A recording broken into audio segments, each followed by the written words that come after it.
Hello, my name is Samuel Schlafer, and this is my Physics 2211 Lab 4 on oscillations. Little introduction to the lab. The purpose of this lab was to investigate the motion of a spring mass system where the mass moved in an oscillating pattern. In order to track the experiment, we used the tracker app. To construct the computational model, we used GlowStrip, and the goal of this lab was to determine if the model followed the energy principle. Some fundamental principles behind this lab. First off, we have Newton's second law: change in momentum over change in time is equal to the net force. Specifically in this lab, the net force was equal to the force of the spring plus force of gravity. And in the bottom line there, you can see a derivation for both those forces. And secondly, and more importantly, the energy principle is fundamental in this lab. And this is the energy principle under the assumption that the system contains some mass attached to a spring on Earth, and the surroundings there's no forces.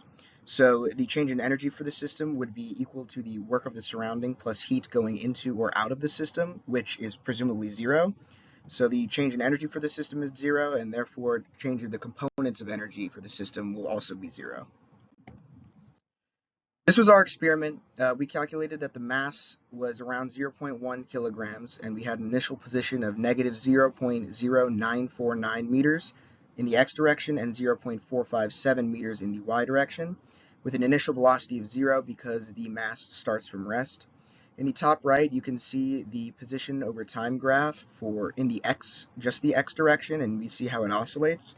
And in the bottom right, you see the position over time graph in the y direction, and we see how that oscillates opposite to how the x does. So when our x values are peaking, our y values are hitting their minimum, and vice versa. And then this is the video of the of the system in action.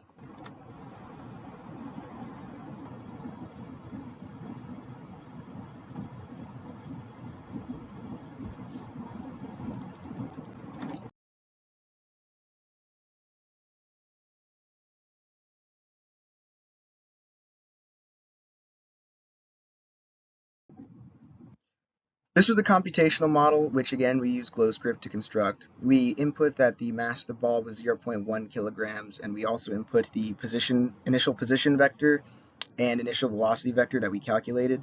We also calculated the spring constant to be 1.438, and we found the relaxed length of the spring to be around 0.2 meters.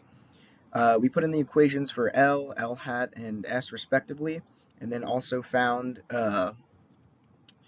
the calculations for kinetic potential energy due to gravity and potential energy due to the spring.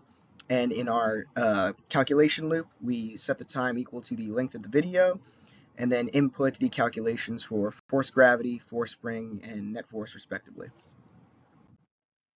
These are the results of the computational model. On the left, we see the x position versus time. On the right, we see y position versus time. In blue is what the model predicts. In red is what the experiment actually was. On the left, there's a bit of an error with our x position versus time. As you can see, the graphs are nearly identical. The only thing that's thrown off is where they begin. That's just an error input for the GlowScript code. And on the right, we see that our y model and experiments data is nearly identical, which is what we want to see. So what does it mean? First off, is the energy principle satisfied?